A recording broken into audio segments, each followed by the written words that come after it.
Hello and नमस्ते, मेरा नाम है डॉक्टर दीपानेता और आपका स्वागत है स्टडी आईक्यू के एजुकेशनल प्लेटफॉर्म पे। आज इस वीडियो में मैं अपना यूजीसी नेट जेआरएफ की कहानी शेयर करना चाहती हूँ, क्योंकि कई प्रश्न आते हैं कि क्यों देना है यूजीसी नेट का एग्जाम, इससे क्या मिलने वाला है, एज इन क्या अपॉर्चुनिटीज खुलने वाली हैं, कब देना चाहिए, इससे क्या फ़ायदा है, या सबसे इम्पॉर्टेंट क्वेश्चन है कि क्या ये बैकअप प्लान बन सकता है।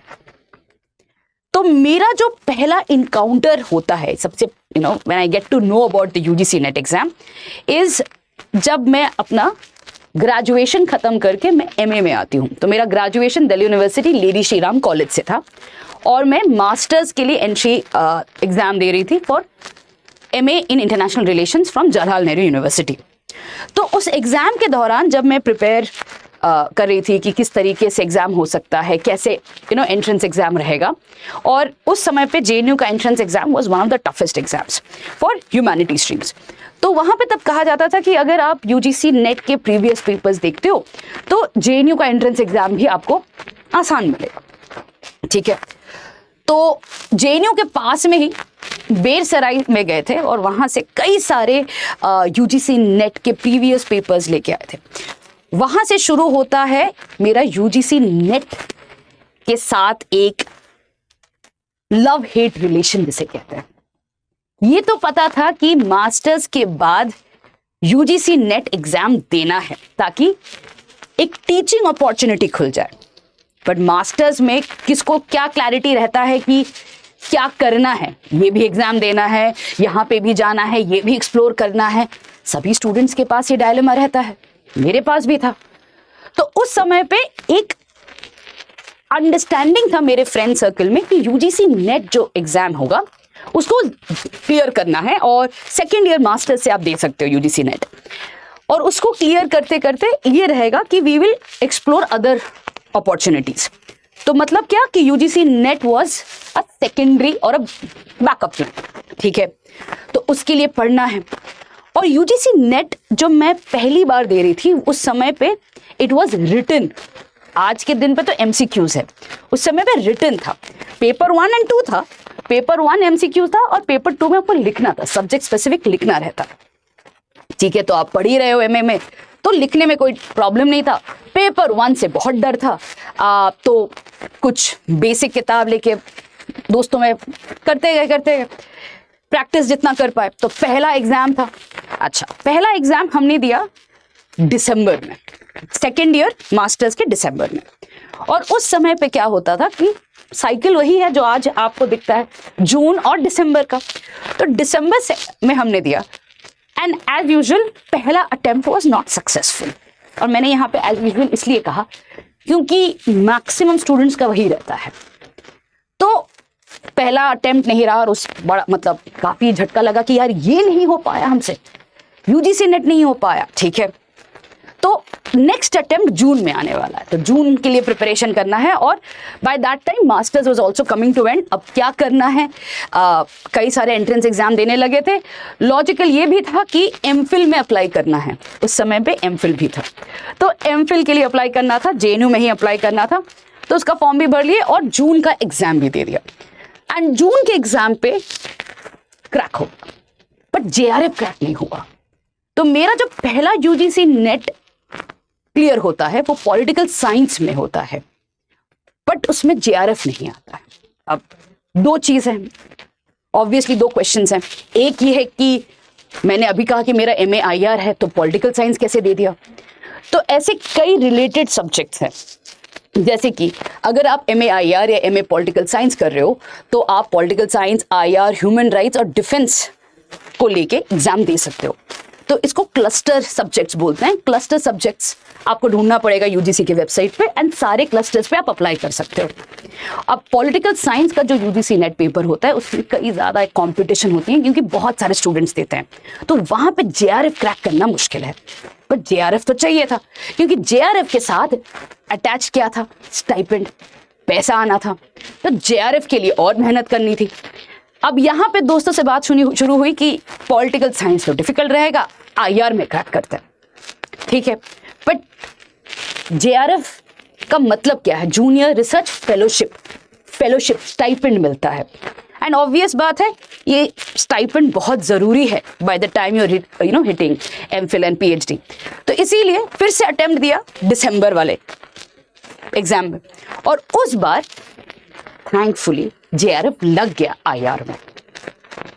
अब एक सब्जेक्ट में यूजीसी नेट था, एक में जेआरएफ था, फेलोशिप भी आने लगा, एक्सीलेंट। अब इन दो एग्जाम का जो सर्टिफिकेट उसको लेके करना क्या है, दो चीजें आ जाती है यहाँ पे फिर से। पहला कि एमफिल तो शुरू कर लिया था, रिसर्च भी कर रहे थे, मजा भी आ रहा था, ये क्लैरिटी था कि अगर एमफिल आ ही गए तो पीएचडी करके ये गोटू। बट उस समय पे ये भी शुरू होने लगा था कि कहीं ना कहीं नौकरी की काफी जरूरत है, because financially you need some kind of sustenance. अब स्टाइपेंड जितना आता है उससे हॉस्टल डेली का खर्चा तो निकल जाता है, बट अगर किताबें एक्स्ट्रा जो पीएचडी के लिए चाहिए होगा या कोई एक्स्ट्रा न्यूज़पेपर्स, तो कई सारी चीज़ों का डिमांड आ जाता है जैसे जैसे आप पीएचडी की तरफ चलते हो।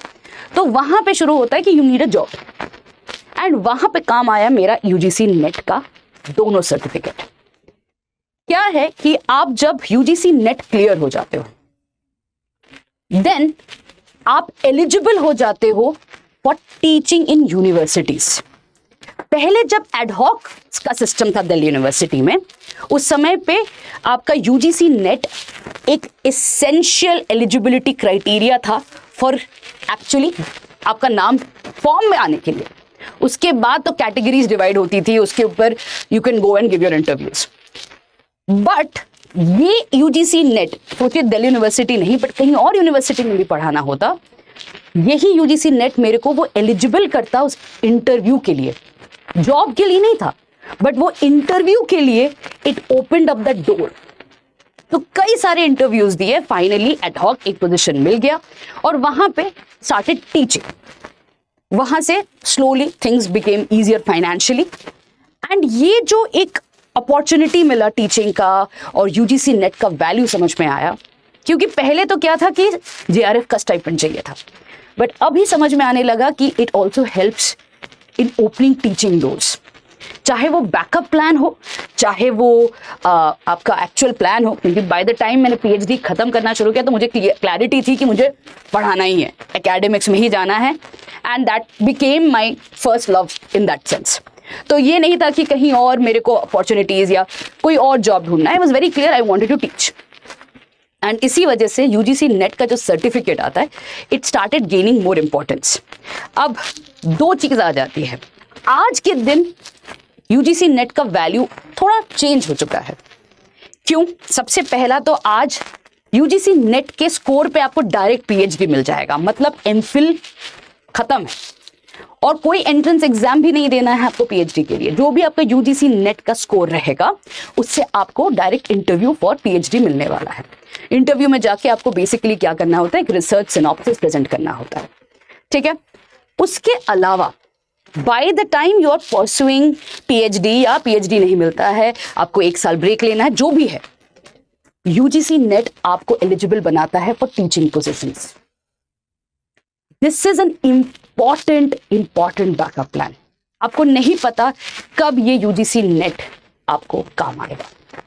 बहुत लोग सोचते हैं कि पीएचडी अगर डिग्री आ जाती है तो नेट का क्या है। अग्रीड, पीएचडी डिग्री के साथ साथ आप पढ़ा सकते हो, you do not need UGC net. But problem ये है पीएचडी जो है वो 4 साल का है। अब 4 साल तो मिनिमम है, कहीं कहीं तो 5-6 साल भी जाता है। इट्स अ ह्यूज कमिटमेंट और बहुत सारी चीजें बदल जाती हैं। हो सकता है कि आपको डीरजिस्टर करना पड़े, हो सकता है कि आपको पीएचडी में मजा ना हो, आपको फाइनेंशियली कहीं और पढ़ाना है, वहां पे काम आता है यूजीसी नेट। और मैंने अपने इस स्टोरी में, अपने इस एक्सपीरियंस में ये देखा है कि वो जो 2 एग्जाम्स मैंने हंसते खेलते दोस्तों के साथ मैंने दे दिया, it became such a support in my academic career. Financially एक एक्सपीरियंस आ गया टीचिंग का, एक कॉन्फिडेंस आ गया, एंड मोस्ट इंपॉर्टेंटली आज भी उस नेट एक्सपीरियंस, जो एग्जाम का एक्सपीरियंस है, जो बेसिक मैंने सीखा था पेपर 1 में, it still comes to use. जैसे कि रिसर्च एप्टीट्यूड हो गया, टीचिंग एप्टीट्यूड हो गया, बेसिक जो मैंने सीखा था आज भी मैं यूज करती हूँ। तो इसीलिए whenever you're planning for UGC net, चाहे वो आपका प्लान ए हो, प्लान बी हो या वो प्लान XY है, आपको देना चाहिए. Keep it, it's just one exam and I am sure कि आप क्रैक कर सकते हो. इसी के साथ I hope I have inspired you enough to go and give the exam. मिलते हैं अगले वीडियो में.